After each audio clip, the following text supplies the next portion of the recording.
इस संबंध में पार्टी के राष्ट्रीय अध्यक्ष आदरणीय अजीत दादा पवार और पार्टी के राष्ट्रीय कार्यकारी अध्यक्ष आदरणीय प्रफुल्ल पटेल साहब ने अपनी स्थिति को स्पष्ट किया है। उन्होंने अपने बयान में कहा है कि प्रफुल्ल पटेल साहब केंद्र में पूर्व में मंत्री के रूप में अपनी सेवा देश को दे चुके हैं और जिस प्रकार से उनको कॉल प्राप्त हुई और वो कॉल राज्य मंत्री स्वतंत्र प्रभार के लिए था।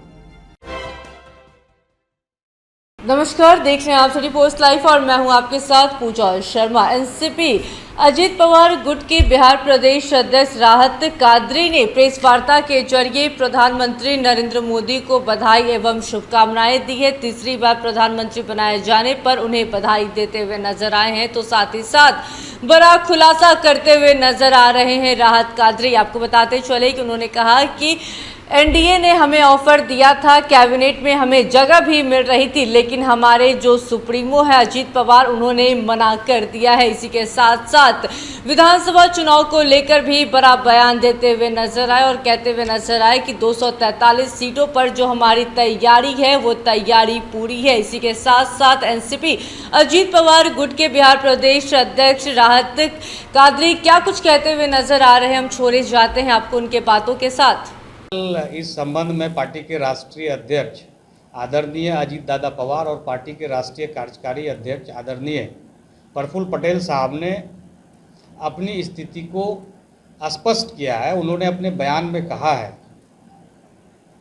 कि प्रफुल्ल पटेल साहब केंद्र में पूर्व में मंत्री के रूप में अपनी सेवा देश को दे चुके हैं और जिस प्रकार से उनको कॉल प्राप्त हुई और वो कॉल राज्य मंत्री स्वतंत्र प्रभार के लिए था, इसलिए उन्होंने मंत्री पद को अस्वीकार किया है।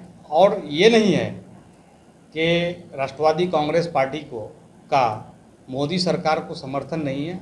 हम लोग एनडीए के घटक दल हैं और मजबूती से केंद्र में नरेंद्र मोदी जी के तीसरे कार्यकाल में सहयोगी के रूप में मजबूती से खड़े हैं। क्या लगता है कि आगे आप लोगों के पार्टी की ओर से मंत्री बनाया जाएगा कितने भी समय का? निश्चित रूप से इस संबंध में तो बताया ही है, लेकिन मैं आप लोगों को बता दूं कि जब कैबिनेट का विस्तार होगा तो हम लोगों को उम्मीद है राष्ट्रवादी कांग्रेस पार्टी को कि हम लोगों को कैबिनेट में जगह अवश्य रूप से मिलेगी। आगे कितनी सीटों की मांग आपकी तरफ से है, कितने मंत्री पद की मांग है? जो अब तक बात सामने आई है, हम लोगों ने एक ही कैबिनेट के लिए बात किया है। कौन सा विभाग देखिए, विभाग की बात तो ये प्रधानमंत्री जी का अधिकार है। जो देश के प्रधानमंत्री होते हैं उनको अपने कैबिनेट में किनको वर्ग को क्या डिस्ट्रीब्यूशन करना है वो उनका विशेषाधिकार है। इस संबंध में हम टिप्पणी नहीं कर सकते। सर, आपने चुनाव से पूर्व कहा था कि लोकसभा चुनाव में हमारी पूरी समर्थन जो है एनडीए के साथ है। बावजूद इस बार एनडीए को कुछ जगह पे शिकस्त होनी पड़ी। आप लोगों के समर्थन में कार्य भी किया गया, लोगों ने सपोर्ट किया, तो कहाँ पे कुछ कमियां रह गई? आपकी पार्टी क्या सोचती है? देखिए, ये स्वाभाविक है कि जब आप 2 बार केंद्र में सत्ता को संभालते हैं तो एंटी इनकम्बेंसी का शिकार होना पड़ता है। लेकिन जिस प्रकार से मोदी जी का 2 कार्यकाल प्रधानमंत्री के रूप में रहा वो बहुत शानदार रहा, अभूतपूर्व रहा और ऐतिहासिक रहा। और जो तीसरी कार्यकाल के लिए उनको पुनः समर्थन देश की जनता ने दिया, अपना जनादेश दिया, तो आपको पता है कि 2 ही ग्रुप चुनाव लड़ रही थी मुख्य रूप से, एक एनडीए और एक इंडिया ब्लॉक। एनडीए के सांसद सदस्यों की संख्या जो है वो 294 है, 294, और एनडीए 230 है, इंडिया 230 है। तो ऐसी स्थिति में कोई बड़ी उलटफेर की बात नहीं है और जनता ने अपना जनादेश दिया है और सरकार भी बनी है। और रही बात आपने कहा कि कहाँ कमी रह गई,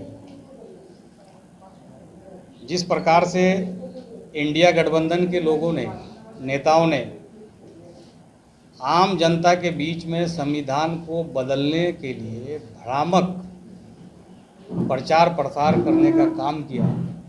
और ये आप जानते हैं कि ग्रामीण क्षेत्रों में शिक्षा की कमी है और इन लोगों ने इस तरह के दुष्प्रचार करके लोगों को बरगलाने का काम किया और कहीं ना कहीं थोड़ा बहुत इस तरह के दुष्प्रचार से हम लोगों को नुकसान उठाना पड़ा। बाकी हमारे जितने भी कार्यकर्ता थे वो तन मन धन से एनडीए की जीत को सुनिश्चित करने के लिए दिन रात लगे रहे और उसका परिणाम है कि आज बिहार में एनडीए का अगर सफलता का रेट देखा जाए तो अन्य प्रदेश की अपेक्षा कुछ प्रदेशों को छोड़ करके बहुत शानदार रहा है। इसके लिए बिहार के मुख्यमंत्री आदरणीय नीतीश कुमार जी को हम राष्ट्रवादी कांग्रेस पार्टी की तरफ से साधुवाद देते हैं कि उनके बिहार के कामकाज को देखकर भी बिहार की जनता ने मतदान करने का काम किया और देश में पुनः एक बार नरेंद्र मोदी जी की सरकार को लाने के लिए भी जनता ने मतदान किया,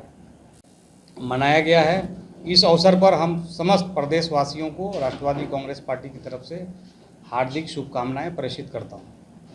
साथ ही साथ आज प्रदेश कार्यकारिणी की बैठक भी आहूत की गई थी जिसमें कई अहम प्रस्ताव राजनीतिक, शैक्षणिक, आर्थिक लिए गए हैं जिसको मैं बारी बारी से आप लोगों को बताऊंगा। आज प्रदेश कार्यकारिणी की बैठक में ये निर्णय लिया गया है कि हम लोग आगामी विधानसभा चुनाव की तैयारी में आज से ही जुट गए हैं। जो 2025 में विधानसभा चुनाव होना है,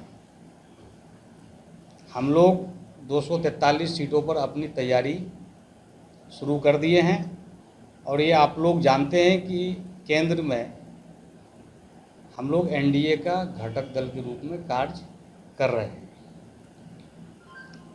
और बिहार में भी हम एनडीए के साथ हैं। लेकिन जहां तक आम जनमानस के मुद्दों की बात है, ऐसी स्थिति में राष्ट्रवादी कांग्रेस पार्टी जनहित के मुद्दों को लेकर संघर्ष करने से भी नहीं पीछे हटेगी। अब आप लोग का कोई सवाल है, बताइए।